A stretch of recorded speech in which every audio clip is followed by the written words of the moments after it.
I got a couple of things to say here. Number one, Torey Lovullo came by to give me a little jerk liar thing, which is fair because of the Diamondback fan base, and he's going to give me a shirt to wear in a second. Here is the thing that you guys have to understand. His father was the executive producer of Hee Haw. He ran around the set with Carol O'Connor, Rob Reiner, Gloria Struthers, and Maureen Stapleton for years on a set of All in the Family. He understands entertainment. Plus, he's not stupid. He's a manager. He likes to motivate.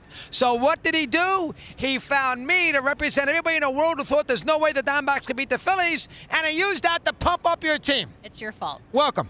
I thought it was brilliant. I think we used each other, right? I think it's been good for us. But you're my boy, and I love you. You know that. You're the best. Now give me that shirt. Give me that damn shirt. So yeah, this is what I'll ask you to do, right? We got to put this thing to bed, and we'll bury the hatchet. I want to say, I'm going to give you a jersey to wear for every show this week that you're on. Okay? That includes tomorrow when I got to do First Take. First Take. Radio, show, anything. Got to be on for the rest of this week. Oh, that's fair. Friday at whatever, 5 p.m. Right. Okay, and then you really disarmed me, and I got to give you a ton of props. You really disarmed me with this one. You said, get your charities, and I'll make a charitable contribution to two of my favorite charities. So, Treasure House, Mariah Cooperative, both unbelievable platforms. I'll make sure I do that for disabilities, and we'll get that done. But yeah, I'm going to present this jersey to you, and you got to throw it on for me, okay? I do it right now. Alana, can I ask you the first question about your third base coach? Son of Walker around there and gets thrown out at the plate. I love you. He's my buddy. You guys are nuts out there in TV land. You think I would pick on him if I didn't think he loved me? Go ahead. You may continue. I'll put the shirt on. All right. You are a saint to deal with this. Yeah. Thank you for being so good to us and to him. You have always believed in this club, and you talk about the culture. You talk about the attitude of the Arizona Diamondbacks and the culture within this. This is a team that could very easily have been up 2-0 coming into last night's game. So what is the approach now that that's over? And talk about the call at the plate, of course, and sending Christian and all. Yeah. All right. So a couple things. First and foremost, this team is a special team. They go after it every single day, and no matter how they're feeling, they're going to believe that they can get the job done. They can turn the page. They're adaptable. They make adjustments, and I have every reason to believe every day, no matter what's happened the day before, good or bad, that they're going to be ready to strap it on between the white lines and get after it to the best of our abilities. And it shows up. It really is a real thing. It's not made up, and it's not these culture words that never breathe. It lives and breathes inside of our clubhouse. As far as last night, for everybody that's coached third base, whether it's in Little League, high school, college, or professional baseball, coaching third base is one of the most stressful and unique positions, right? You're like the field goal kicker. When you make the field goal, you're the hero. If you don't, you're supposed to make it. If you don't, you're going to get criticized. You know, Tony was put in a tough spot. We didn't execute that the right way. He was just doing the best that he could to make something good happen. But look, we got to get a better read. We got to, make a better decision. We got to be able to do things on the bases at a bit higher clip. And the beauty of it is, inside of our culture, accountability is probably number one. And Christian Walker came right up to me and owned what he did. He said, that is 100% my fault. I did A, B, and C, and I won't let that happen again. Did he miss the sign? I think it was a read. It was kind of a staggering read off of second base. It was a base hit the minute it left the bat. And then he said he just did not, he ran with his head down. Okay. And he was just trying to make up for it, and he was trying to get after it, and the right fielder made a great play. Now, if I'm not mistaken, Tor, didn't Strom go out to talk to Fort right before the secret bat? He did. And the first pitch, he hit the home run. Yeah. And we all know he likes to hack on that first pitch. Yeah. So that was the scenario. And I'm sure Strom, he was a great pitching coach. Yeah. He said, hey, listen, whatever you do, throw one in the dirt. And he got it up and he hit the home run. Talk about that for a sec. Go ahead. Yeah, he went out there and told him throw a changeup like middle in so he can hit it 114 miles an hour. Yeah, that's exactly what Stromy did. Look, it was a misfire. There's no doubt about it. We have a pitching strategy 1 through 9, and for their 4 bench players, we know exactly what we're supposed to do to execute to get them out. And it's not rocket science. Every team is doing that. We just made a mistake. It was the wrong pitch in the wrong location. If it's in the right location, it's the right pitch. But you can't make mistakes to Seager. He's just too lethal. We know he's ready to fire on the first pitch, and we got to be a little bit better. And today we will be. Joe Mantiply gets the start tonight. Yeah. How long do you go with each guy? It's hard to say. I'm going to get their lineup. I know that there's a lot around Garcia. Is he going to be healthy? What does that mean? Is it going to be Grossman or Jankowski?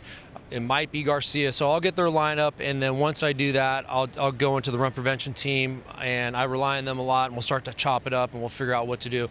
But Joe's prepared to go 35, 40 pitches if needed. He's prepared to go 1 inning and 12 pitches if needed. So we'll make some adjustments as we see what's going on. Run prevention team, that's a thing now? A run prevention? Oh, for sure. It's called run prevention. What did it used to be called when you played? The pitching coach? The beer drinking buddies. Exactly. Post-game beer drinking buddies. Yeah. Good 8th inning. That was a good 8th inning. A little luck there. You could have scored a lot more. Yeah. Seager makes a nice play, ground ball. That little shortstop's a good player, by the way. Yeah, he is. And he's a good bunts. I mean, Yeah. he's a very unheralded guy. America doesn't know him. He's No. done a heck of a job. Anyway, it's a big play, double play by Seager. Yeah. And then the clerk comes in and does a nice job. But you had some rally there, a possibility in the bottom of the 8th yesterday. Yeah, Talk about that. Yeah, look, Seager beat us on both sides of it. It's a 3-run home run, a 2-run home run. That's the difference in the game, and that's what World Series baseball is all about. Oh, that was Marte who hit the ground ball. It wasn't the shortstop. The shortstop got the base hit to left for That's the what RBI, it was, right. and that's Perdomo. And then Marte squashes the ball, and Seager makes a play that was basically in back of him, and they turned 2, and they did their job. Those are the things you need to do in the World Series. You got to rise to the occasion at the most critical moment, and it's about being in a relaxed mindset, something that you've practiced and rehearsed 1,000 times, so it becomes very natural. Gabriel Moreno has showed me a lot.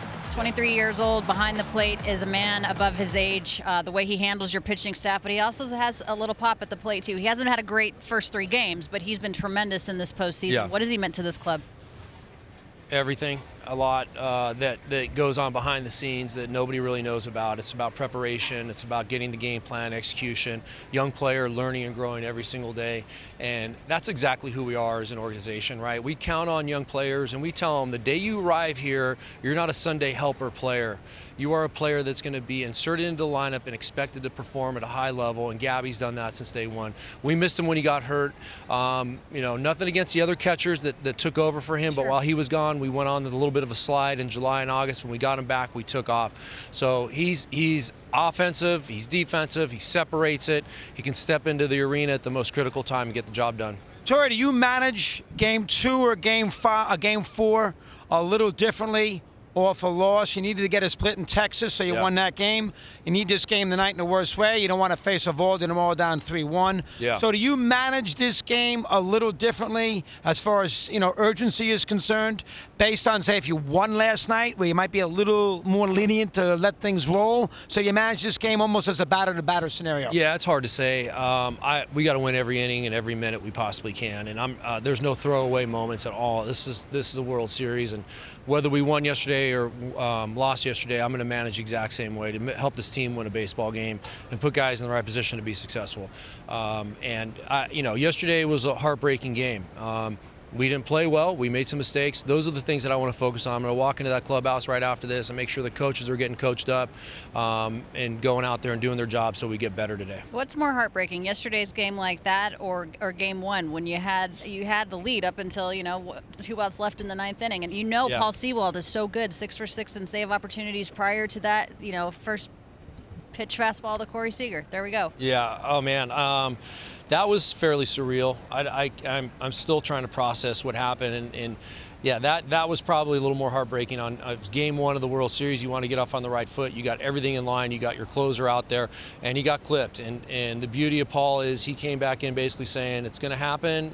Again, it has happened in the past, but tomorrow's another day. Give me the chance. I want to get back on the bump and get it done as soon as possible. But we overcame that moment and went out and won the next day. So back to your original question, I know our team is very hungry, but they're very process-oriented. They know what they got to do today to get back out there. Very gritty. You've done a hell of a job with the ball club. Boy, that first day of the Super Bowl, you sat with us there. You remember that, in this empty ballpark to do high heat? Alana was away. Who would have thought that 7 months later we're sitting here game 4 of the World Series? He would have. Even you wouldn't have thought that. You remember the show we did? We sat there in that stool. Of course I do. I remember every minute with you, and it's just hard to say and predict what's going on, but I believe in this group.